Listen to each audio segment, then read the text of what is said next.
Vamos a comenzar, hermanos, con la enseñanza de esta mañana. Sean todos bienvenidos. Estamos hablando sobre temas de la crianza. Estamos abordando pláticas muy importantes, creo, para todos los padres que estamos aquí, que tenemos hijos todavía en edad de crianza. Las enseñanzas han estado enfocadas justamente para que podamos echar mano de estos consejos, de estos principios que aparecen en la Escritura y que de alguna manera, no sé si usted lo ha notado, pero el énfasis que nosotros estamos poniendo en estas enseñanzas tiene que ver con la educación espiritual de los hijos. Prácticamente nuestro objetivo en esta crianza está enfocada a levantar una descendencia para Dios. En otras palabras, no solo es para ser buenos ciudadanos, buenos emprendedores el día de mañana, gente honesta, que eso es digno de alabar, ¿verdad? Sin embargo, nuestro objetivo como padres cristianos es todavía más sublime, es más alto, es más espiritual, y es levantar una descendencia para Dios. De hecho, vemos en la Escritura, en el libro del profeta Malaquías, no lo busque, solamente anótelo. Dice la Escritura, preguntándose Dios, ¿verdad?, a través del profeta, ¿por qué hizo uno? ¿Por qué, si había de alguna forma abundancia de espíritu en Dios, y si Dios es todopoderoso, ¿por qué no de un jalón hizo a muchos millones de Adanes y muchos millones de Evas en un solo instante? Y la respuesta que da ahí el profeta es que Dios buscaba una descendencia para él. Dios quería una descendencia para él. Cuando usted va también a las genealogías del Señor Jesús en los evangelios, usted se va a dar cuenta de que empiezan a enlistar, ¿verdad?, la genealogía del Señor, remontándose hasta Adán, y de Adán dice, Adán, hijo de Dios. Así dice la Escritura. Es decir, cuando Dios crea a Adán, lo mira como un hijo, y realmente ese es el concepto que nosotros necesitamos comprender y que necesitamos ahora nosotros pues aplicar para que aún como cristianos, ¿verdad?, sabemos que nuestro Padre, tenemos un Padre en los cielos, que es el Padre celestial, y que al final de cuentas también Él nos instruye, también nos disciplina cuando es necesario. Y todo esto es algo muy precioso. Así que pues hemos estado tratando de enfocar justamente todo este tema de la crianza de los hijos en el ámbito espiritual. Nuestro propósito, no es que no sea importante, claro que es importante formar jóvenes, formar señoritas, que el día de mañana sean ciudadanos de bien, claro que sí, pero sobre todo nuestro interés y nuestro mayor énfasis es que sean personas consagradas a Dios el día de mañana. Así que este es el objetivo que tenemos. En las pláticas anteriores estuvimos hablando acerca de los principios básicos bíblicos en torno a la educación de los hijos, el amor, el ejemplo, la enseñanza y la disciplina. Y en pláticas todavía anteriores estuvimos mirando casos que nos simbraron, ¿verdad?, como el caso de Sansón y de Juan el Bautista, y cómo de alguna manera Sansón no cumplió el propósito por el cual fue enviado a la tierra, vamos a llamarle, y tenía ese propósito de parte de Dios de poder ser un libertador del pueblo de Israel. Sin embargo, a causa de los padres que tuvo Sansón, que los veíamos pues un poco inseguros, que los veíamos faltos del entendimiento de la palabra de Dios, que los veíamos, ¿verdad?, muy pues ensimismados entre ellos y que no se comunicaban con los hijos, formaron y criaron a un hombre, a un varón que tenía también factores en su carácter que lo llevaron a la destrucción. Por ejemplo, era impulsivo, se dejaba guiar por sus sentimientos, por caprichos, no era dueño de su voluntad, sino más bien sus emociones eran quien gobernaba su vida. Había pasiones sexuales, jugueteaba con las cosas espirituales, hasta que al final murió humillado Sansón. Es una triste historia la que nos deja la Escritura. Sin embargo, vemos el comparativo con la vida de Juan el Bautista. Juan el Bautista sí pudo completar la obra a la que fue enviado a esta tierra. No obstante, la Escritura, veíamos en aquella enseñanza cómo el carácter firme e irreprensible que tenían sus padres, los padres de Juan el Bautista, su papá y su mamá, veíamos cómo influyeron en la crianza de este varón.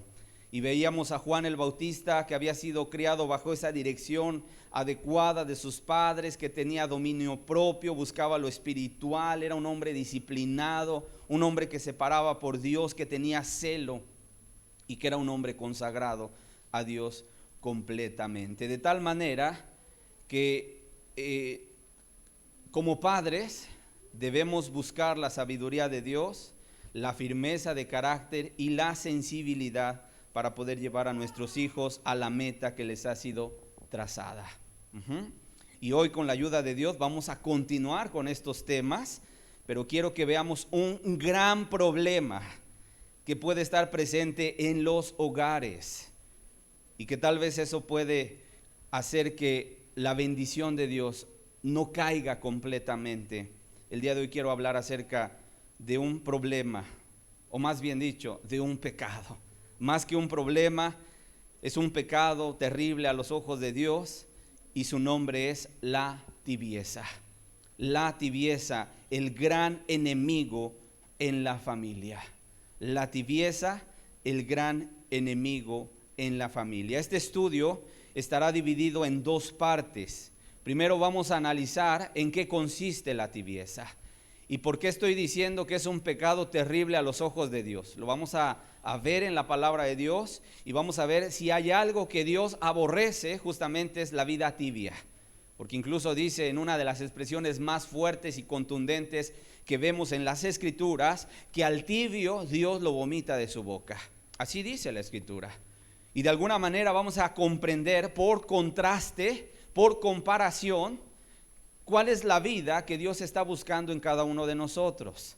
Es decir, para poder entender la tibieza hay que comprender la otra vida. Hay tres etapas o tres estados espirituales en la gente, que es la frialdad, el fervor y la tibieza. Entonces vamos a tener que explicar, ¿verdad?, en qué consiste una vida fervorosa.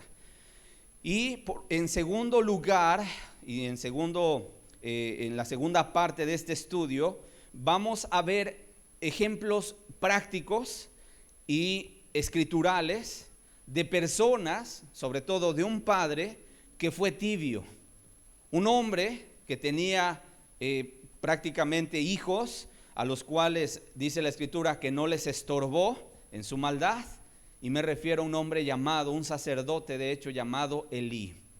Y vamos a ver por contraste también a un hombre de su generación, un joven de hecho que estuvo sirviendo a ese sacerdote desde pequeño, llamado Samuel. Eso es lo que vamos a ver en la segunda parte de este estudio, para que veamos en contraste la tibieza que Dios aborrece y el verdadero cristianismo que Dios quiere ver en cada uno de nosotros. Pero vamos a orar y vamos a ponernos en las manos de nuestro Dios para pedirle su ayuda y su bendición. Que hoy pueda Dios hablarte a tu corazón. Yo creo que si tú has venido a esta reunión, no es para volverte a tu casa igual que como viniste, sino que realmente Dios pueda hablarte a tu vida. Y Padre, el día de hoy te damos gracias. Gracias porque tú estás aquí en este lugar. Gracias porque no eres alguien que creaste el mundo y te fuiste, Señor, sino que eres alguien que está interesado en el mundo, en las familias, en las personas que estamos hoy aquí, Señor, buscando la dirección de tu palabra. Y hoy te pedimos, háblanos conforme a tu misericordia y conforme a tu verdad. Padre, sacude nuestros corazones. Si hay en medio de nosotros alguien que está entrando en tibieza, Señor, sacúdelo. No permitas que el día de mañana pueda recibir los estragos trágicos que provoca la tibieza en la vida, en su familia, Señor, sino muy por el contrario. Ven a encender el fuego el día de hoy de aquellos que están tal vez apagándose en sus vidas. Todo esto te lo pido en el nombre de Jesús. Amén y amén. Vamos a abrir la Escritura en dos pasajes. En Deuteronomio capítulo 6, por favor. Vamos a leer este pasaje de la Escritura. quiero decirte que para hacer una buena tarea en la crianza de los hijos, hay un ingrediente indispensable que no puede faltar. Es más, quiero decirte, de esto depende que hagamos un buen trabajo como padres. Y Dios nos dejó la clave. De lo contrario, si no hay este ingrediente fundamental, indispensable, todo lo que hagas, todo lo que emprendas, todo lo que implementes en tu hogar no tendrá resultados, los resultados que tú quieres. Solamente anota un pasaje, Salmo 127, verso 1, dice la Escritura: si Jehová no edificare la casa, en vano trabajan los que la edifican. Gran verdad. Si Dios no es el que edifica un hogar, en vano trabajan los que la edifican. Y aquí te hemos hablado de los principios básicos bíblicos para la crianza de los hijos, pero debajo de ellos subyace esta gran verdad. Y si no hay esto, todo será infructuoso.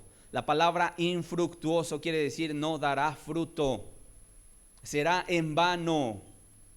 El Señor Jesús dijo: separado de mí nada podéis hacer. Separado de mí nada, absolutamente nada se puede hacer. Ahí en Juan capítulo 15, verso 5. Pero vamos a leer estos dos pasajes donde nos da Dios la clave, donde Dios te da, vamos a decir, la respuesta para que tú como padre puedas hacer una crianza correcta. Dicen por ahí una crianza de 10, ¿verdad? Que no te falte este ingrediente en tu vida. Dice así la Escritura, verso 4: oye Israel, Jehová nuestro Dios, Jehová uno es. Y amarás a Jehová tu Dios de todo tu corazón y de toda tu alma y con todas tus fuerzas. Y estas palabras que yo te mando hoy estarán ¿dónde? Sobre tu corazón. Estarán ahí guardadas en el corazón. Ahora, por favor, acompáñeme a Marcos, Evangelio de Marcos, capítulo 12. Vamos a ver ahora el Nuevo Testamento. ¿Estás de acuerdo que Deuteronomio 6 está en el Antiguo Testamento? Sin embargo, vamos a ver ahora el Nuevo Testamento y, por cierto, palabras del Señor Jesús, es decir, el profeta de profetas, el maestro, nuestro Salvador, Dios en hecho carne, ahora hablando a la humanidad. Y vamos a ver si cambia el mensaje. Vamos a ver si a lo mejor el Señor Jesús dijo: bueno, es que en la antigüedad como que estuvimos muy exagerados en los mandamientos. Vamos a disminuir un poco. Vamos a Marcos 12, versículo 28 al versículo 30. Dice: acercándose uno de los escribas que los había oído disputar y sabía que les había respondido bien, le preguntó: ¿cuál es el primer mandamiento de todos? Gran pregunta. ¿Cuál es el primer mandamiento de todos? Y vemos la respuesta del Señor Jesús en el verso 29. Dice: Jesús le respondió: el primer mandamiento de todos es: oye Israel, el Señor nuestro Dios, el Señor uno es. Está citando Deuteronomio 6. Y amarás al Señor tu Dios, dice, con todo tu corazón y con toda tu alma y con toda tu mente y con todas tus fuerzas. Es más, si te das cuenta, el Señor Jesús añadió toda tu mente, tu corazón, tu alma, tu mente y con todas tus fuerzas. Dice: este es el principal mandamiento. ¿Es el qué? Principal mandamiento. Hermanos y amigos, menos que una entrega total y absoluta Dios no quiere. Dios no busca algo menos que eso. en tu vida. Hoy se cree que con el solo hecho de darle a Dios un poquito de tu tiempo, ¿verdad? Con eso ya es suficiente. Mucho se piensa que el día de hoy solo con dedicarle un par de horas el domingo, bueno, yo creo que con eso ya cumplí con Dios. Y ya en la semana, aunque la gente ande en sus mil quehaceres, en sus pendientes, en sus negocios, ocupado, ¿verdad? A lo mejor de tiempo completo, sin pensar en Dios. Pero con el hecho de que fue el fin de semana a buscar un par de horas allá en la congregación a Dios, bueno, yo creo que con eso ya está bien y que Dios no me pida más. Y sabes una cosa, grave error. Dios quiere ser el centro principal de tu vida o no quiere nada. ¿Estamos de acuerdo? O hacemos a Dios el centro principal de nuestra vida, o solamente tendremos una vida religiosa. Solo tendrás una vida religiosa. El día de hoy muchos piensan, bueno, sí, un poco de Dios, pero un poco de mí. Algunos otros dicen, bueno, un mucho de Dios, pero un poquito de mí. ¿Sabes? Quiero decirte, esa no es una buena fórmula. La fórmula que Dios busca es todo de Dios, nada de ti. ¿Estás de acuerdo? Todo de Dios, pero nada de ti. Para que Dios pueda llenar tu corazón, primero te tienes que vaciar de ti mismo. Solamente el hambriento anhela el pan, dime si no es cierto. Y solamente el sediento busca el agua. Pero el que se siente saciado, el que dice a mí no me falta nada, el que dice yo estoy bien, yo así con solamente pues de darle las migajitas a Dios, total que no me pida más, Él me mandó a trabajar, Él me mandó a suplir las necesidades de mi familia, que se conforme Dios con el hecho de que ya voy el domingo, ¿verdad? A buscarle y que ya no me pida más. Yo quiero decirte, Dios busca que lo ames con todo tu corazón, con toda tu alma, con toda tu mente y con todas tus fuerzas. Y menos que esto, hermanos, Dios no busca de ti. Y si alguien te ha dicho que así tal vez, ¿verdad? A lo mejor buscando a Dios, pues de vez en cuando, ahí cada fin de año, ¿verdad? La gente va a sus templos y dice, es que es año nuevo y voy a ir a darle gracias a Dios. Y se piensa que una vez al año se busca a Dios. Yo quiero decirte, te engañaron. Porque Dios busca ser el centro principal de tu vida, o si no, no quiere absolutamente nada. No quiere nada. Es como aquella reflexión que dice, ahí está el niño, ¿verdad? Y ponen la frase, muy pequeño para buscar a Dios. Y luego va creciendo, ¿verdad? Y entonces, como está en la diversión, está en la disco, está en las fiestas, está en el noviazgo, dice, muy joven como para buscar de Dios. Y luego ponen un hombre adulto con un maletín, ¿verdad? Y abajo ponen la reflexión, muy ocupado como para buscar a Dios. Y luego ponen ahí a un ancianito en la silla, a la mejor mecedora, ¿verdad? Y dice, muy anciano como para buscar a Dios. Y al final ponen una tumba y dice, demasiado tarde para buscar a Dios. Hermanos, el hombre en ocasiones no tiene tiempo para buscar de Dios. Cuando Dios es el centro vital de nuestra existencia. Dios nos está llamando a amarle, a vivir una vida entregada para Él. Y no puedes tener dos vidas distintas, como si se tratara de un disfraz que te quitas y te pones dependiendo de la ocasión. Y yo te pregunto, y por favor que cada uno se conteste en su interior y de manera honesta. ¿Estás amando a Dios con todo tu corazón? ¿Estás amando a Dios con toda tu mente? ¿Estás amando a Dios con todas tus fuerzas? ¿Es Dios tu pasión? ¿Es Dios tu pan? ¿Es Dios tu sal? ¿Es Dios tu agua?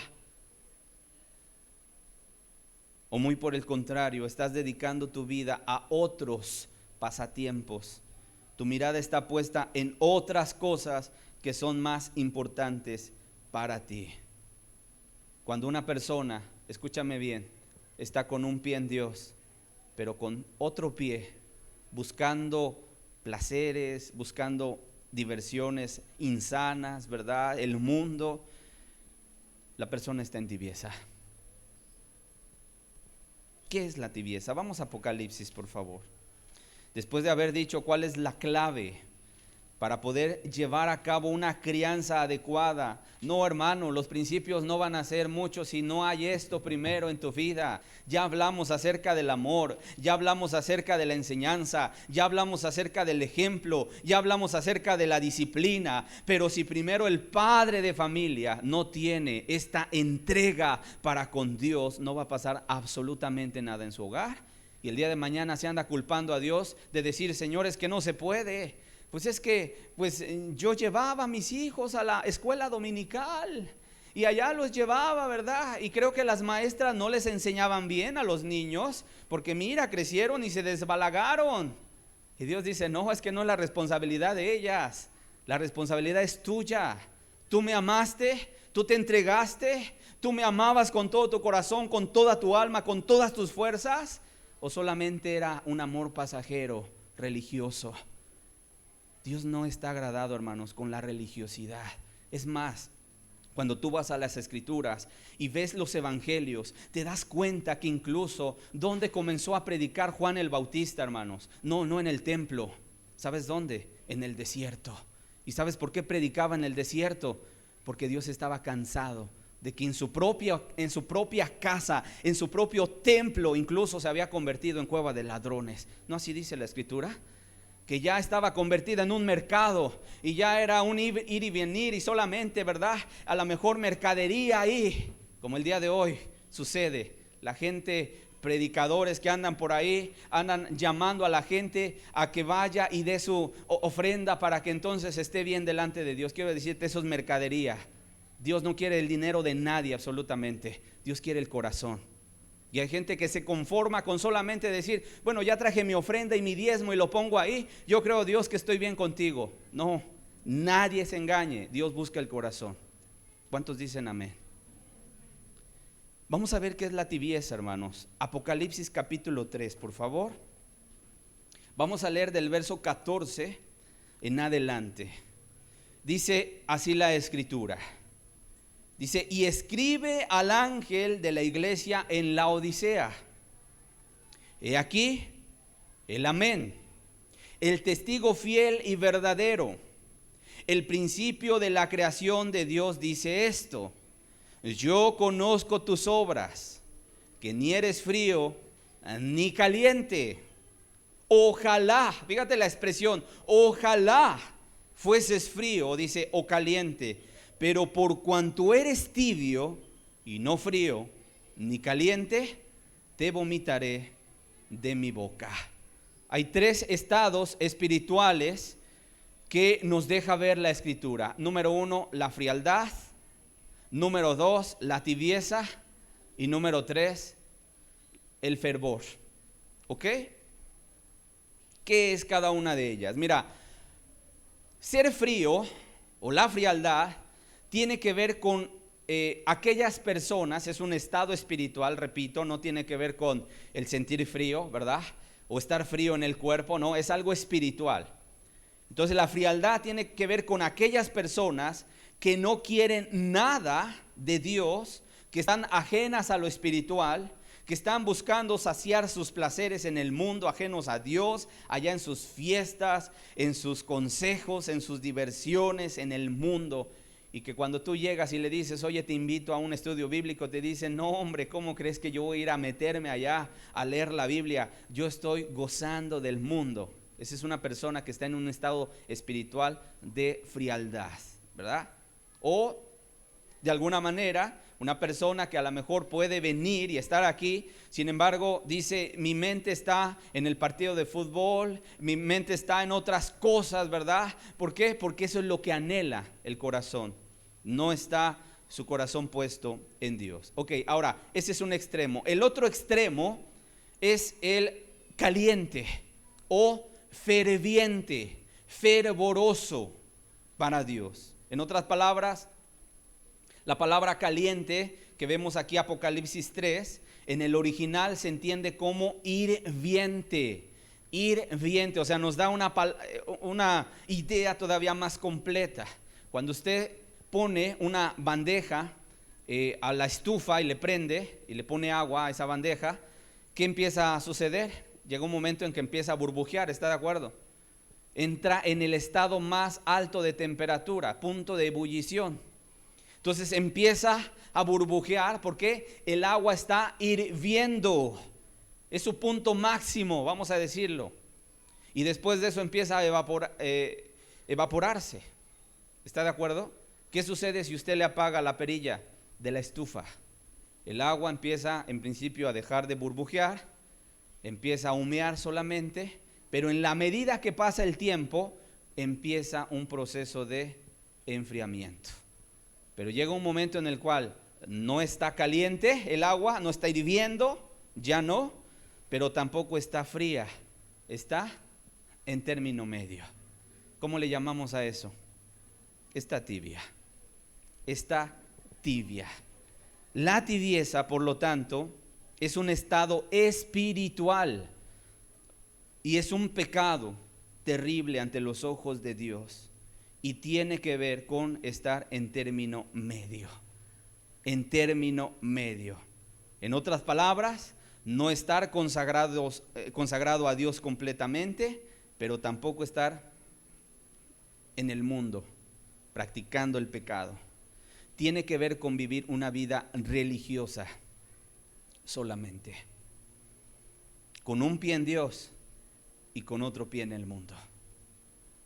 Y Dios le dijo a la Odisea, dice, ojalá, fíjate, fueses frío o caliente. Ojalá estuvieses en estado espiritual de estar indiferente completamente, dice Dios. O por otro lado, mejor, ¿verdad? Estar consagrado. Dice, pero por cuanto es tibio, te vomitaré de mi boca. Esta es una expresión tremenda, hermanos, muy tremenda. Muchos podrían pensar, hermano, pero ¿qué acaso no es mejor estar tibio que frío? Oye, el frío no quiere nada de Dios. El frío está ajeno a las cosas de Dios. El frío no piensa en Dios, está ocupado en sus propios quehaceres y placeres. El tibio, por lo menos, está con un pie en Dios, es decir, no está con los dos, pero tampoco está alejado como el frío. Quiero decirte, a los ojos de Dios dice, es mejor estar frío. O ferviente, claro, pero nunca tibio.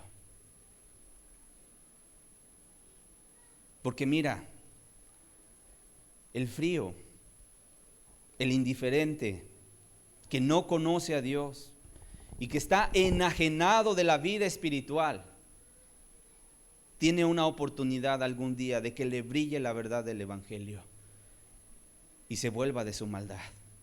Sin embargo, el tibio está engañado, porque piensa que con su vida medio religiosa agrada a Dios y sin embargo no es así.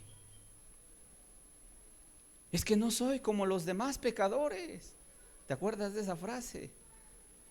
Cuando llegó el fariseo ante Dios en el templo y subió, dice el Señor Jesús en una parábola que él contó del fariseo y el publicano, que ambos subieron a orar.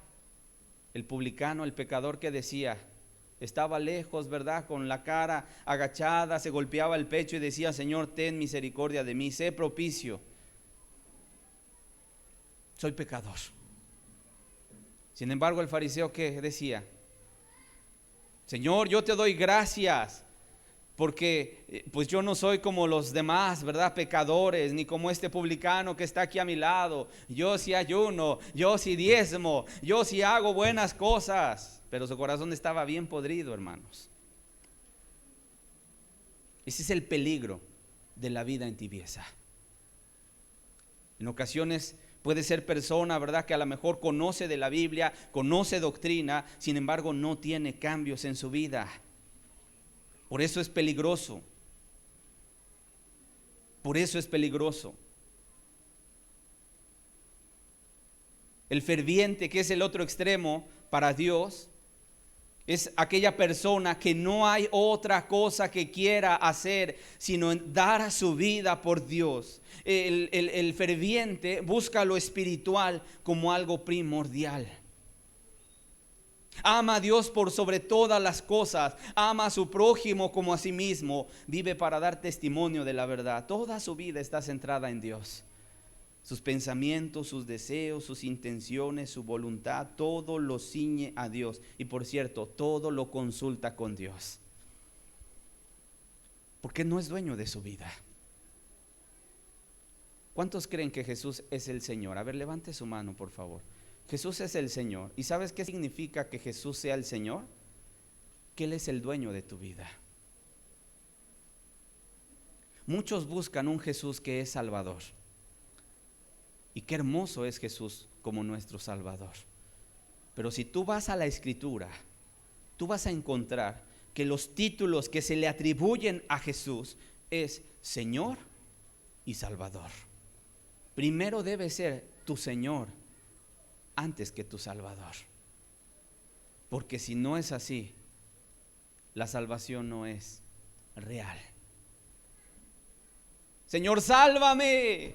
Señor, ¿verdad? Estoy en el pecado, sálvame. Y Dios extiende la mano, pero dice: primero deja de gobernar tu propia vida y entrégamela. Deja de gobernarte tú mismo y entrégame tu voluntad.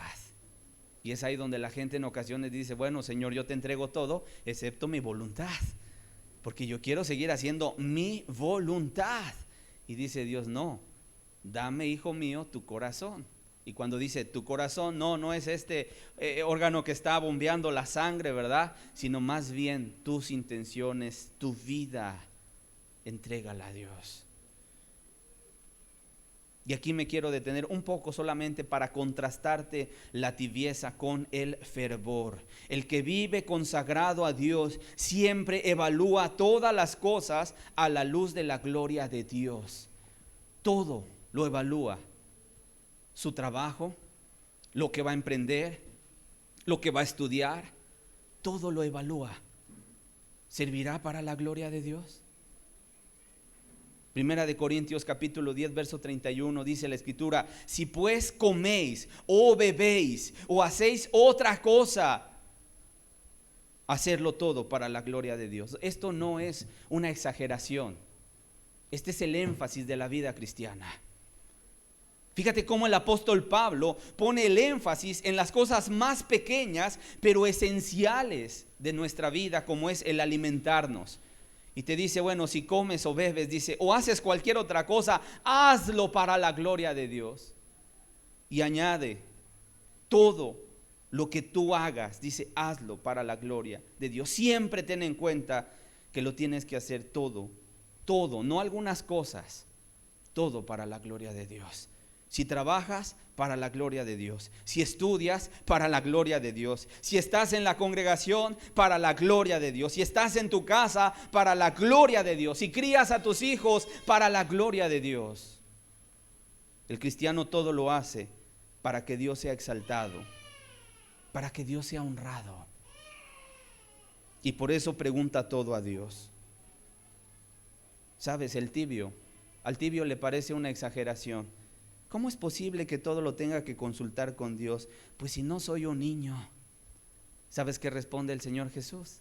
Mateo 18, verso 3. Así le responde Dios a un tibio.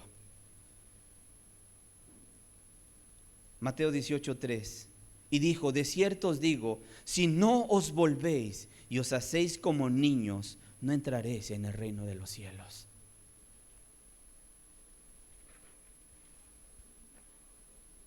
¿En qué sentido nos tenemos que hacer y volver como niños? En que tenemos que ser dependientes de Dios en todo. Hermanos, no podemos dar el siguiente paso sin Dios. No podemos dar ni siquiera el siguiente paso, ni siquiera avanzar en nuestra vida sin Dios. Oye, pero es que somos adultos, sí, pero honestamente, en ocasiones, si tú te volteas hacia atrás, somos adultos, pero que en ocasiones la hemos regado. Antes de conocer a Dios, ¿cómo vivimos? Mal. Por eso es necesario que Él nos vaya guiando, Él nos vaya mostrando el camino. Y por cierto, dice la Escritura que los que son suyos oyen la voz de Dios y le siguen. le siguen por donde quiera que él va. Ahora, ¿cómo comienza la tibieza, hermanos? ¿Cómo comienza la tibieza? El estar en término medio. Mira, puede tratarse de una persona que fue cristiana en su vida, pero que comenzó a perder esa pasión por Dios.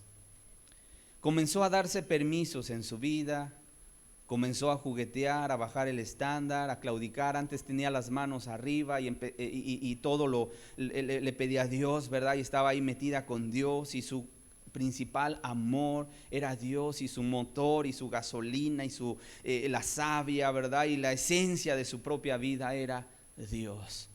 Sin embargo, su corazón comenzó a apostatar de la fe. Y todo comenzó por el hecho de perder su primer amor. ¿Sabías tú que en el libro de Apocalipsis hay un reclamo de parte de Dios a una iglesia llamada Éfeso?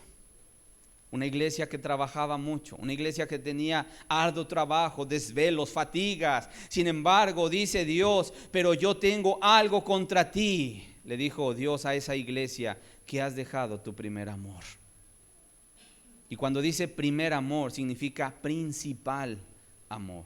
No significa que está el primero y después el segundo, el tercero, el cuarto y el quinto amor. No, el primer amor significa el más importante. El amor más importante, que es amar a Dios. Amar a Dios. Y cuando se pierde, hermanos, el primer amor, cuando se pierde la pasión por Dios, ya no brilla Dios como algo importante. Le es cosa ligera pecar contra Dios. Y se nota esa falta de primer amor, ¿sabes en dónde? En muchas cosas, pero una de ellas, en el hecho de dejar desierta la cámara secreta. Una persona que deja desierta la cámara secreta, es decir, el cuarto de oración, el cuarto de guerra, donde ya no va a doblar su rodilla, donde ya no va a meterse en intimidad para estar con Dios, es una persona que su corazón se está enfriando, su corazón se está entibiando. Te dejo de tarea que leas Mateo 6, por favor, cuando habla acerca de la oración. Cuando habla Dios, el Señor Jesús, acerca de la oración, me llama mucho la atención que dice el Señor Jesús, enseñando a sus discípulos en torno a la oración, dice: cuando tú ores, entra ¿en dónde? En tu recámara, en tu aposento. Y dice, ¿qué cosa? Cierra la puerta. Hermanos, esa expresión de entra en tu aposento, entra en tu recámara y cierra la puerta y ora a tu Padre que está ahí, nos habla de un encuentro muy personal y muy íntimo. Es como un momento de intimidad. Es como un momento en el cual la persona no quiere que nadie le interrumpa, que nadie le aparte de su Señor. Es como decirle al mundo y a las ocupaciones: háganse a un lado, porque voy a estar con mi Señor. No me interrumpan, estaré con mi amado Salvador.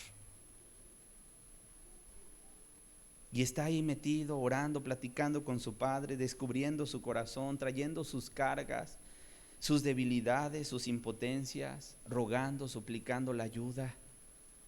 Y qué preciosos son esos momentos, cuando tú puedes llegar delante de Dios y decirle y descubrirle a Dios, y saber que Él te oye, y saber que le interesa saber cómo vienes en ese momento. Y a lo mejor traes una carga en tu corazón y traes ahí, ¿verdad?, una impotencia que no puedes, y vienes, y después de estar un rato ahí con Dios llorándole, tal vez te levantas renovado, te levantas con fuerzas para salir a luchar y a conquistar. ¿Alguien ha tenido esta experiencia?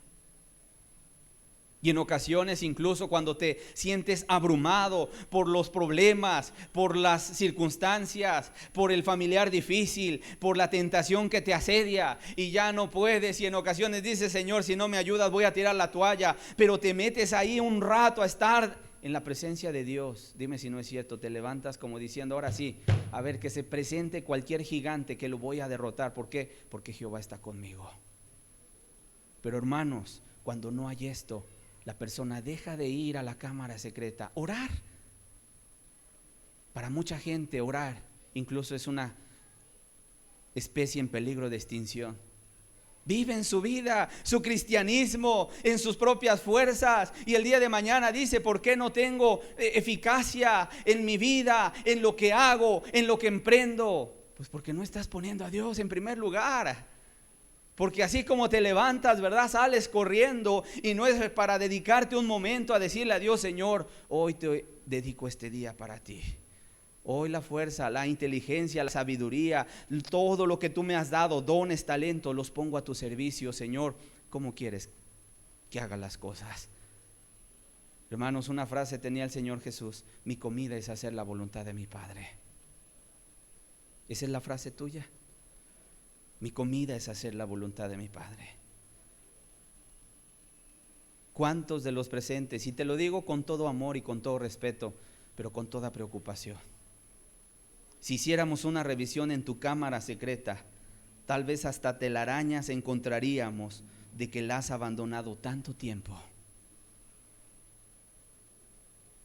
En una ocasión un hombre decía: cuando yo voy a mandar misioneros a otro lugar, primero pido: muéstrame tus rodillas. ¿Para qué las rodillas? Para saber si esas rodillas traen las marcas de haber estado de rodillas clamando a Dios por las almas que están allá afuera perdidas. Si no, solamente es un viaje de paseo, ¿verdad? ¿Cuánta razón hay en esto? Los cristianos, hermanos, viven vidas dependientes de Dios. No en sus fuerzas. Si tú el día de mañana, o incluso es tu experiencia, que no sabes por qué tanto fracaso espiritual en tu vida, en tu familia, en tus hijos, que se están desbalagando, ¿sabes dónde está la causa? Que se ha descuidado el cuarto de guerra, la cámara de oración, la cámara secreta. Pero es que yo no sabía que tenemos que orar. Pues es que hay que leer la Biblia, hay que leer Mateo 6. Que el Señor Jesús nos envió a entrar a nuestro aposento, cerrar la puerta y orar a nuestro Padre que está ahí. Cuando ya no hay el primer amor, por lo tanto Jesús ya no es tu energía, tu motor, tu devoción, tu pasión para hacer las cosas. Se ha acabado el celo, se ha acabado la consagración, se ha acabado el compromiso. Pero sabes, también tibieza. La tibieza puede tratarse de una persona que nunca ha sido cristiana, escúchame bien, pero que viene y escucha la enseñanza y sabe que es la verdad, hace cambios parciales, entiende lo que se revisa en la palabra, pero no deja el mundo. Es una persona de tiempo, 2, 3, 4 años o más, pero sigue arraigado en el mundo. Eso sí, después de pecar se siente mal, porque sabe que el pecado ofende a Dios. Pero sabes una cosa, no lo deja. Se conforma con haberse reformado un poco, que hoy la palabra reformado está de moda. Pero Dios no nos manda a reformarnos, sino a regenerar, a nacer de nuevo. Reformarse solamente es darse un brochazo por ahí, una barnizada. No, Jesús dijo: mira, nadie pone remiendo de paño nuevo en vestido viejo. Nadie va a comprar un vestido nuevo para cortarle unos pedazos, para parchar un vestido que ya está viejo y roto. ¿O alguien haría eso? En principio, porque el remiendo nuevo no armoniza con el viejo. Segundo, porque el remiendo nuevo va a tirar de la tela vieja, ¿verdad? Y se va a hacer peor la rotura el día de mañana. ¿Qué se hace con un vestido viejo? Se desecha y se pone uno nuevo. ¿Estamos de acuerdo? La vida, hermanos, la vida espiritual es algo muy similar. No, Dios no quiere que cambies unas pocas cosas, pero tu corazón siga siendo el mismo. Dios quiere que cambies todo, que dejes allá atrás el viejo hombre. Sin embargo, una persona que puede entrar en tibieza es aquella persona que está a lo mejor escuchando la palabra, pero no tiene compromisos, no está con Dios, ¿verdad? Sí le gusta escuchar el buen evangelio, la palabra donde a lo mejor no le sacan el dinero y dicen, aquí predican bien. Pero no solamente te conformes con el hecho de decir, aquí predican bien, vive lo que se predica, vive. Porque el día de mañana Dios no te va a hacer un estudio o un examen cuando llegues a los cielos y te va a decir, a ver, recítame Juan 3:16, sino te va a decir cómo viviste en la tierra. Y muchos me dirán en aquel día, Señor, Señor, y Dios dirá, nunca te conocí, apártate de mí, hacedor de maldad. Y la gente va a decir, Señor, pero yo iba a escuchar tu palabra, yo iba a oír la buena doctrina, pero nunca te convertiste. Nunca quisiste entregar tu vida. Hermanos, este es un llamado el cual nos está haciendo Dios para o hacer el árbol bueno y su fruto bueno, o hacer el árbol malo y su fruto malo. Para que de una vez entres al reino de los cielos, porque si no quedarás excluido. Señor, pero en nuestras plazas predicaste, hicimos muchos milagros, en tu nombre echamos fuera demonios. Y Dios dirá, sí, pero nunca os conocí. Porque no es el que dice Señor, Señor, el que entrará al reino de los cielos, dice la Escritura, sino el que hace la voluntad de mi Padre que está en los cielos. La pregunta, ¿tú estás haciendo la voluntad de Dios? El tibio no es frío, completamente mundano, pero tampoco es ferviente, consagrado a Dios, sino que está con un pie en el mundo y con el otro en las cosas de Dios. La tibieza tiene que ver con una decadencia espiritual y es un grave peligro. La persona pierde toda sensibilidad a lo espiritual, piensa que está bien con Dios, que solo se trata de uno que otro errorcito que tiene, pero que todo está bien. Sin embargo, Dios se está apartando de esa vida, pero la persona no lo alcanza a ver, a percibir. ¿Sabes por qué? Porque tiene una ceguera espiritual. Vamos a Apocalipsis nuevamente, capítulo 3, verso 17. Apocalipsis capítulo 3, verso 17. Dice, porque tú dices, este es el mensaje, seguimos en el mensaje a la Odisea, porque tú dices, yo soy rico y me he enriquecido, dice, y de ninguna cosa tengo necesidad. En otras palabras, esta iglesia, porque aquí está hablando de una iglesia completa que se había desviado y que había caído en tibieza, que había perdido su primer amor, que sí es cierto, en sus inicios había empezado bien, sin embargo, en la medida que avanzó el tiempo, ya sea por opresiones, ya sea por cuestiones, ¿verdad?, de avanzar mucho tiempo, empezó a bajar las manos. Y en este momento, esta iglesia llamada La Odisea se encontraba en una tibieza terrible. Y por cierto, hermanos, muchos dicen, teólogos, y yo concuerdo con esa postura, que el mensaje a las 7 iglesias de Apocalipsis no es otra cosa más que Dios hablándonos de las diferentes etapas a través de las cuales pasará la iglesia a lo largo de su caminar en esta tierra. ¿Y sabes cuál es el último mensaje? A la iglesia de la Odisea. Por lo tanto, si esta postura es cierta, quiere decir que en los postreros tiempos, en los tiempos últimos, la iglesia iba a caer en una profunda tibieza. Y por eso creo que es cierto. Porque hoy mucha gente que se llama a sí misma cristiana, no son fervorosos, están tibios. Están con un pie en el mundo y con un pie en Dios. Es la gente que prefiere hacer otra cosa en lugar de glorificar a Dios. Es la gente que quiere mejor pasar, ¿verdad?, un rato de diversión, enajenado ahí, ¿verdad?, a lo mejor en las redes sociales, que agarrar la palabra de Dios y ponerse a profundizar las escrituras, porque se vienen días de error terrible doctrinal. Pero la gente está mejor metida en el celular, ¿verdad?, ahí mirando quién sabe qué cosa, perdiendo el tiempo, ¿verdad? Y a lo mejor ahí está viendo incluso en ocasiones hasta inmundicias y la palabra de Dios cerrada y el cuarto de oración ahí abandonado. Que Dios espere allá, que Dios espere ahí. ¿Sabes? Esa es una etapa de tibieza terrible, lo que el día de hoy se vive. ¿Sabes por qué no estamos en avivamiento a nivel mundial? Porque la gente está tibia, porque los cristianos que se llaman a sí mismos cristianos se conforman tan solo con dedicarle un poquito a Dios y ya que no me mande más.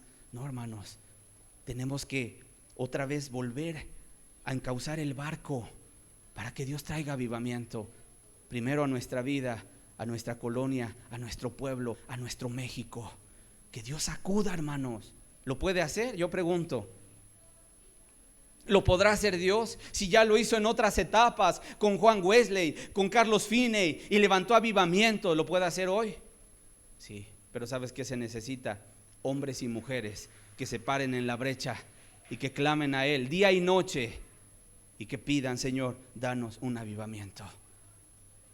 Gente ferviente, fervorosa. No, Dios no quiere tibiezas. Dios no quiere gente que ya se le habló, ¿verdad?, acerca de la crianza de los hijos y dice la gente: bueno, pues ahí, cuando mis hijos crezcan, que ellos escojan el camino que han de decidir, ¿verdad? A lo mejor está predestinado mi hijo a la salvación y haga lo que haga, de todo modo se va a salvar. O a lo mejor Dios ya lo predestinó a la perdición y haga lo que yo haga, de todo modo se va a perder.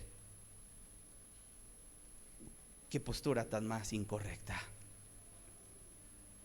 Tenemos que luchar, hermanos, y tenemos que levantarnos como una nueva generación que quiere ver la gloria de Dios.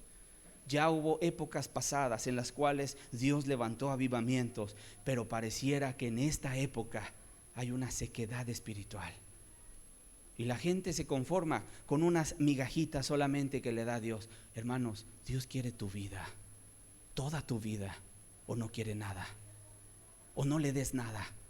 ¿Le das todo o no le des nada?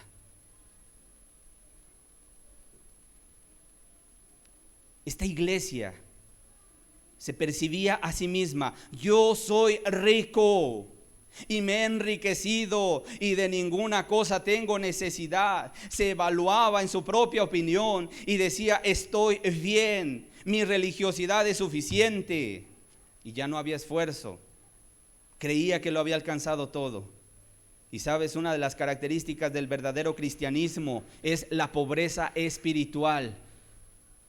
Allá en Mateo 5, en las bienaventuranzas, dice la escritura: bienaventurado, la primer bienaventuranza que dio el Señor Jesús en el Sermón del Monte. Bienaventurado, dice, el pobre en espíritu.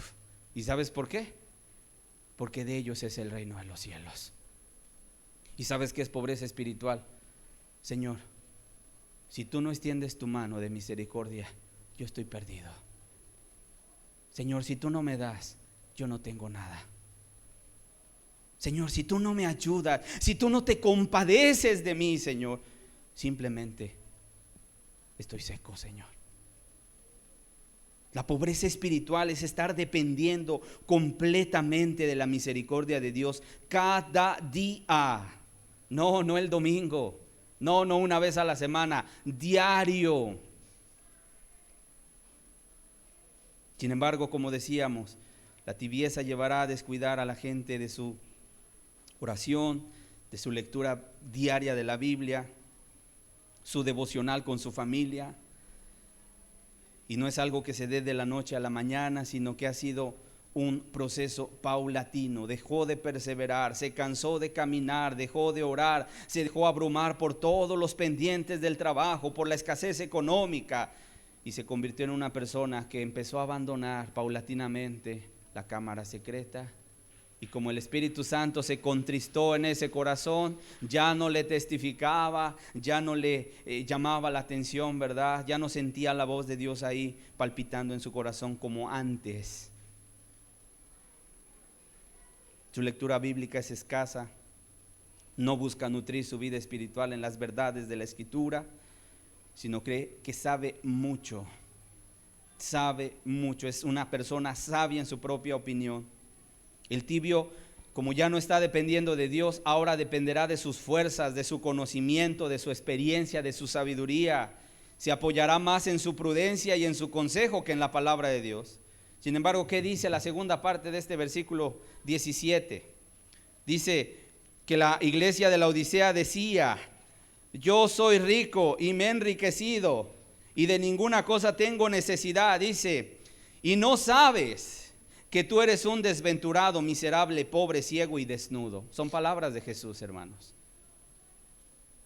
Hay gente que el día de hoy se refugia en la gracia, ¿verdad? Y dice, es que cuando Dios me ve a mí, ya no me ve a mí, sino ve ahora a Cristo en mí.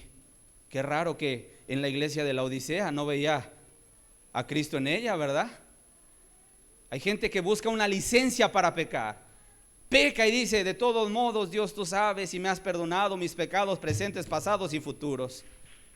Y es una licencia nada más que le está dando en su conciencia para que siga haciendo y delinquiendo y haciendo pecado. Y quiero decir que nadie se engañe, porque si eso fuera cierto, entonces ¿por qué aquí le está reprendiendo Jesús, verdad, a la iglesia de la Odisea? Bien ella pudiera decir, pero ya no me veas a mí, ve a Cristo en mí. Ya no veas mis obras tibias, sino ve las obras de Cristo que reposan en mí.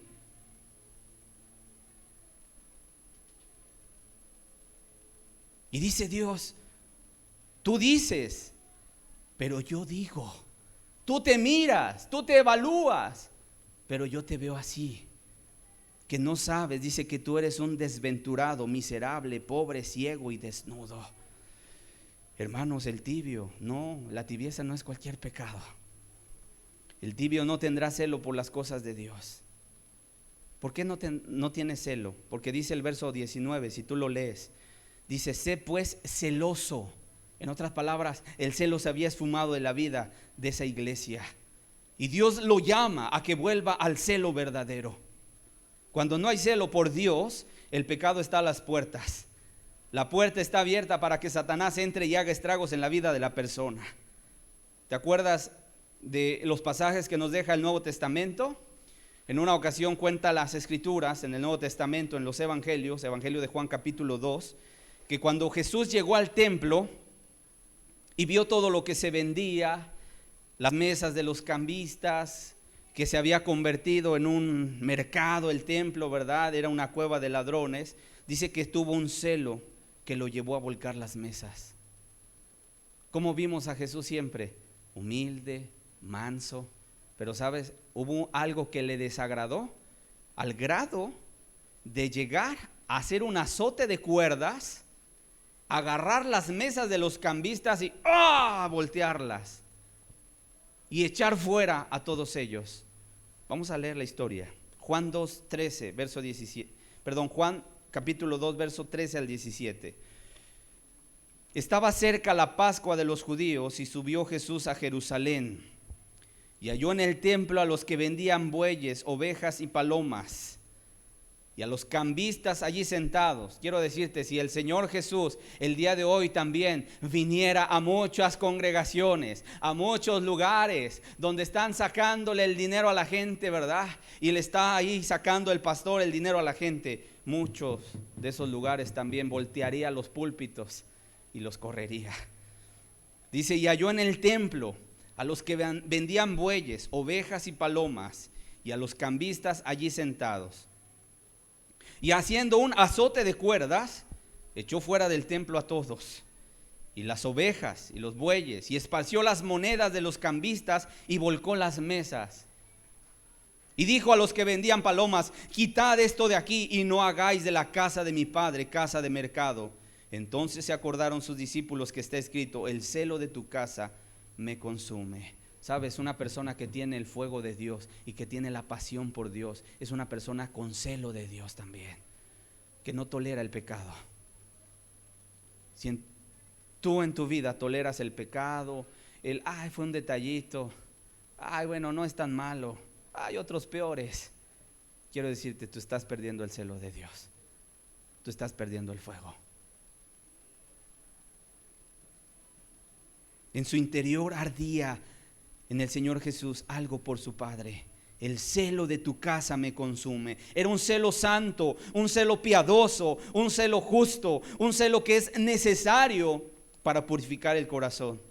En aquel tiempo fue necesario purificar el templo, hoy es necesario purificar el corazón, hermanos, a través del celo de Dios, a través del celo de Dios. Mateo 21:13, solamente para que lo anotes, está escrito: mi casa, casa de oración será llamada. ¿Cómo iba a ser llamada la casa de Dios? ¿Casa de qué? ¿De alabanza? ¿Verdad que no? Y no porque no sea importante la alabanza, claro que sí. Pero dice: mi casa, casa de oración. Otra vez Dios enfatizando la oración como algo importante en la vida de su pueblo. Sin embargo, se habían olvidado de ser casa de oración y se habían convertido en cueva de ladrones. Hermanos, que Dios limpie nuestro corazón. Que Dios limpie tu corazón. Quita lo que estorba la verdadera comunión con Dios.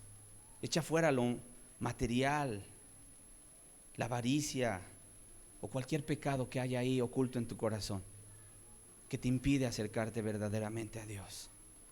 Echa fuera tus pendientes, tus ocupaciones, tus negocios terrenales y pon a Dios en primer lugar.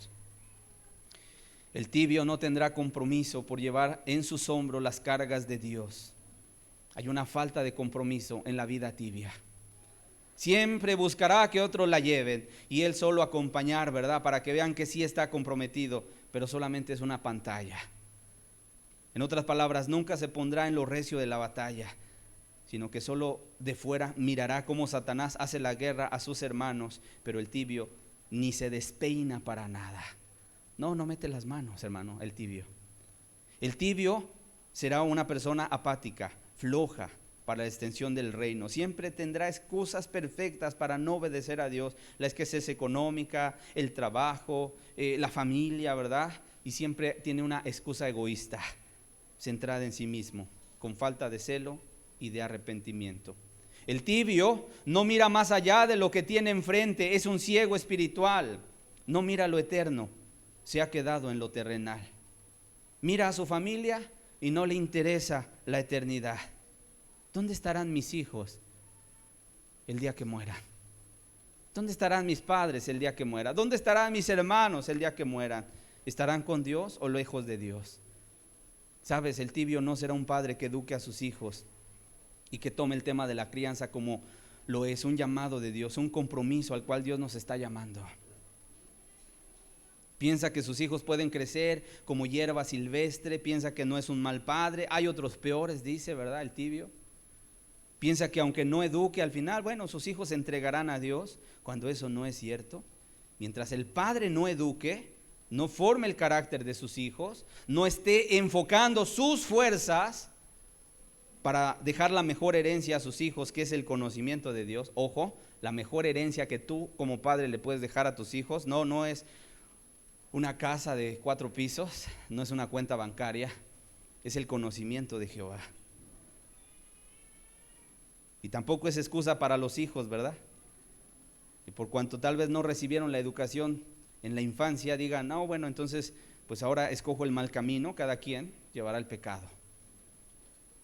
Sin embargo, sí dice la Biblia que cuando desde niños instruye al niño en su camino, y aun cuando fuere viejo no se apartará de él.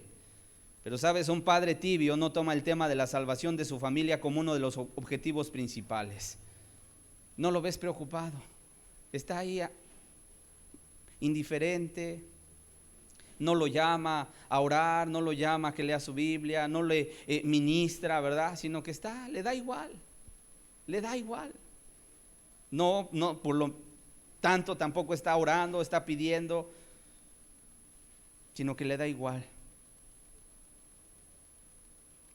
Y si hay alguien en medio de nosotros, un padre, una madre, que dice, hermano, es que mis hijos están perdidos y no quieren nada de Dios, ¿qué puedo hacer?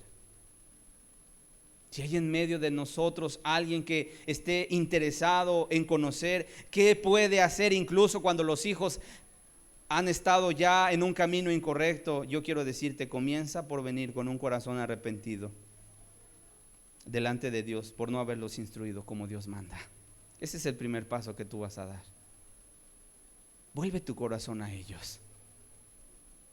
Clama por sus vidas. ruega por sus almas. Pídele a Dios misericordia por ellos. Dios escuchará la oración de un padre o de una madre con un corazón sincero que le dice: Señor, ayúdame, yo no puedo. Ayúdame a componer lo que yo descompuse, Señor. Perdóname primero, pero ayúdame. Como aquella mujer sirofenicia que cuando vino a Cristo, ella no estaba dispuesta a regresar a su casa sin la bendición de Jesús. Muy por el contrario, aunque al principio no encontró respuestas, ¿verdad que siguió pidiendo? Y dijo: Jesús, hijo de David, ten misericordia de mí. Y el Señor Jesús guardó silencio. ¿Qué hizo la mujer? ¿Se desanimó?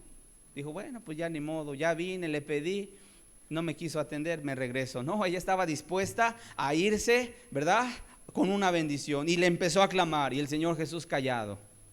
Y hasta me lo puedo imaginar dando la media vuelta para seguir su camino, y la mujer ahí atrás de él dando voces: Señor Jesús, ten misericordia de mí, mi hija está agonizando, ten misericordia de mí. Tanto eran los gritos que los mismos discípulos se acercaron con Jesús y le dijeron: Maestro, despídela, da voces tras nosotros, como diciendo: es molesta, atiéndela, ya para que se vaya. Y el Señor Jesús dijo: es que yo no soy enviado sino a las ovejas perdidas de la casa de Israel. Esta era una mujer sirofenicia, no era del pueblo de Israel. Y viene la mujer y dice: Señor, socórreme. Y el Señor Jesús dice: pues es que no está bien tomar el pan de los hijos y echarlo a los perrillos. ¡Qué palabras del Señor Jesús! ¡Qué palabras! Y la mujer dijo: sí, Señor, tienes razón, pero aún los perrillos comen de las migajas que caen de la mesa de los amos. Y el Señor Jesús dijo: oh, mujer, grande es tu fe. Sabes, el Señor Jesús no era indiferente al clamor de esa madre, pero como venía de un pueblo idólatra, Jesús tenía que tratar primero con el corazón de ella. Y cuando estuvo dispuesta esa mujer a reconocer el señorío de Jesús y a pedir misericordia, sabes, tenemos un Dios lleno de compasión, que se vuelve al clamor de un padre, de una madre. Pero si hay alguien que ya se venció, si hay alguien que ya bajó las manos, si hay alguien que dice: ya no puedo hacer nada por mi hijo. Sí, tú no puedes hacer nada, pero Dios sí. Y nunca tienes que perder esa batalla. Y aunque te vayas a la tumba, tienes que luchar hasta el último día de tu vida y clamar por tu hijo que está perdido. Porque Dios no deja ninguna oración, nunca la echa en saco roto, sino que cae en los oídos de nuestro Dios. No por algo el Señor contó la parábola de la viuda y el juez injusto, animándonos a no dejar de orar y de pedir. Dice: pronto les hará justicia a los que claman a Él, ¿qué? Día y noche. No dice a los que claman el domingo, día y noche. Una actitud: Señor, danos de ti, danos de ti. Y en resumidas cuentas, la persona tibia, mira, está ciega espiritual, coquetea con el pecado, se da permisos, no tiene celo por Dios, se siente rica, se siente saciada, no hay compromisos, su familia no le interesa, lo espiritual no es el centro principal en su familia ni en su vida, y de alguna manera por eso la persona está completamente seca y no tiene nada de Dios. Por eso fracasa. Y sabes ¿cuál es el llamado de Jesús para la tibieza? Para dejar la tibieza. Apocalipsis 3, por favor. Apocalipsis capítulo 3, verso 19 al verso 22. ¿Sabes por qué decía estas palabras a la iglesia de la Odisea? No porque la aborreciera. No porque no le tenía buena voluntad a la iglesia de la Odisea. Dice aquí la respuesta, verso 19: yo reprendo y castigo a todos los que amo. Cuando Dios ama a una persona y que está entrando en tibieza, Dios la va a reprender, Dios la va a castigar. ¿Por qué? No porque tiene mala voluntad, sino porque tiene buena voluntad. porque Dios reprende y castiga a todos los que ama, porque no quiere que se pierdan. Dice: sé pues celoso y arrepiéntete, que vuelva el celo de Dios a tu vida. Verso 20 dice: he aquí, yo estoy a la puerta y llamo. Si alguno oye mi voz y abre la puerta, entraré a él y cenaré con él y él conmigo. Este versículo es muy mal interpretado en el mundo evangélico. Comúnmente este texto se ocupa para decirle a la gente, ¿verdad?, que viene por primera vez: ¿quieres recibir a Cristo en tu corazón? Vamos a hacer la oración del pecador para que tú le permitas entrar en tu corazón ahí. Y toman este texto, ¿verdad? Porque Jesús dice: yo estoy a la puerta y llamo. Y si alguno oye mi voz y abre la puerta, entraré a él y cenaré con él y él conmigo. Así que aceptas a Cristo en tu corazón, y mucha gente levanta su mano. Yo quiero decirte, ese no es el énfasis, ni el significado que tiene este versículo. El contexto está hablando acerca de una iglesia, la iglesia de la Odisea. Ellos ya eran cristianos, ¿estás de acuerdo? Sin embargo, ¿cuál es el verdadero significado que encierra este versículo? Dice: he aquí, yo estoy ¿a dónde? A la puerta.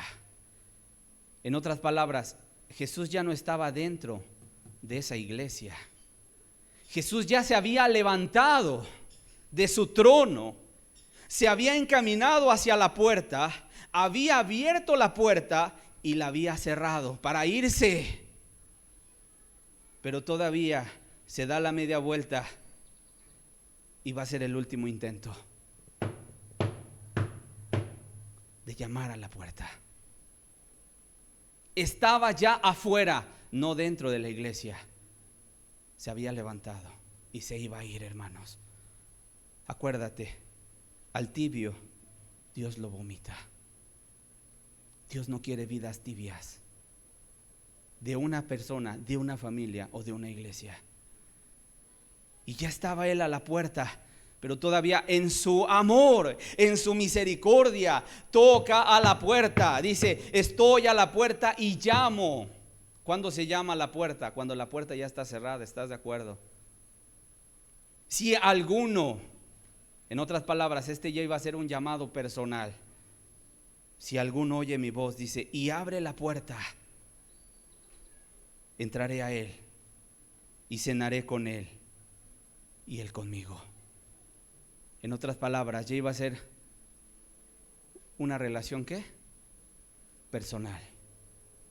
No, si el que está a tu lado no quiere, tú entrégate a Dios. No, si el que está ahí, ¿verdad?, a lo mejor contigo, ándale, vamos. No, no quiero. Ándale, entrégate. No, yo no, así estoy bien. Este es un llamado personal.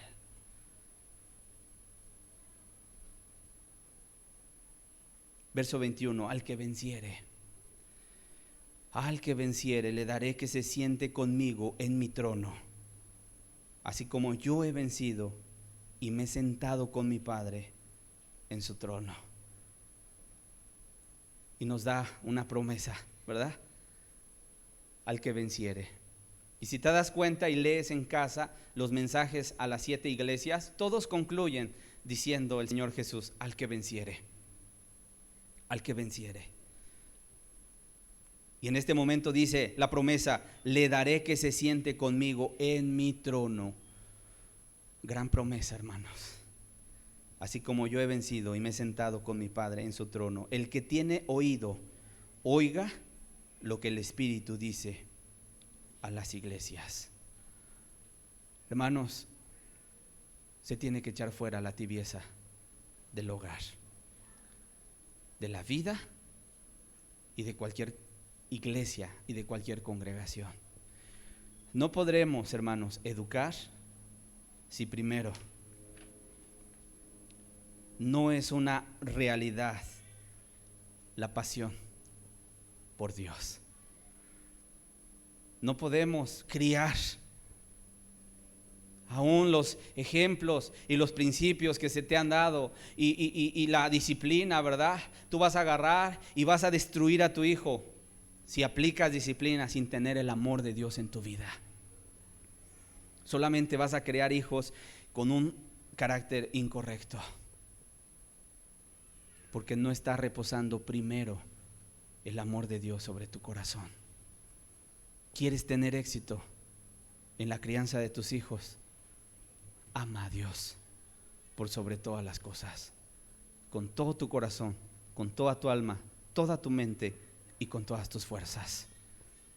Y entonces sí, dejarás que Dios sea el que edifique tu casa. Y como dice la promesa en Isaías, tus hijos serán enseñados por mí.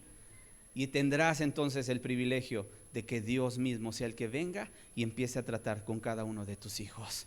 No está sucediendo el día de hoy eso en tu vida, algo tienes que revisar aquí adentro, en tu corazón. Y si hay tibieza como lo vimos el día de hoy, échalo fuera. Échalo fuera.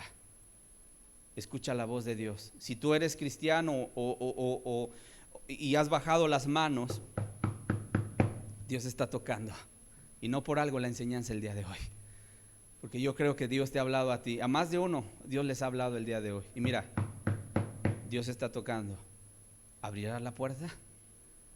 ¿Te llenarás de celo? ¿Quitarás lo que no aprovecha, lo que le está estorbando a Dios para que tú tengas una comunión real con Él? Solo tú sabes. La segunda parte de este estudio la vamos a dejar pendiente para la siguiente enseñanza. La vida de Elí, para que tú te des cuenta cómo el pecado de tibieza puede llevar a la gente a ya no ver, a ya no vislumbrar, a ya no discernir lo espiritual, a permitir el pecado en los hijos, a permitir, ¿verdad?, la maldad que se ofenda a Dios y ni siquiera estorbarles, como fue el caso de Elí. Así que vamos a terminar el tema con una oración. Por favor, pongámonos de pie. Y Padre, a ti te damos gracias, Señor. Gracias porque tu palabra es viva y eficaz. Porque tú al que amas, castigas, disciplinas, reprendes. Por cuanto tú nos amas y no quieres que ninguno perezca, Señor. Por eso yo te doy gracias, Padre, y te pido y te ruego y te lo hemos suplicado, Señor, que esta palabra quede guardada en el corazón de todos los que han escuchado esta enseñanza. Que puedan evaluar su vida a la luz de la Escritura, Señor. Y si hay alguien que se ha conformado con una vida religiosa, Señor, que hoy haya entendido que no te agrada una vida religiosa. O se hace el árbol bueno y su fruto bueno, o se hace el árbol malo y su fruto malo. No hay términos medios, Señor. Tú hablaste de la tibieza y tú dijiste que no te agradaba, Señor. Gracias por tu palabra. Levanta corazones fervorosos el día de hoy. Que salgan diferentes, Señor. Fervientes en espíritu, celosos, que rechacen el pecado. Gente que no se conforme a tratar de pecar menos, sino que aborrezcan el pecado y amen la santidad, Señor, sin la cual nadie te verá. Sella tu palabra hoy en el corazón de todos, en el precioso nombre de tu amado Hijo Jesús. Amén y amén.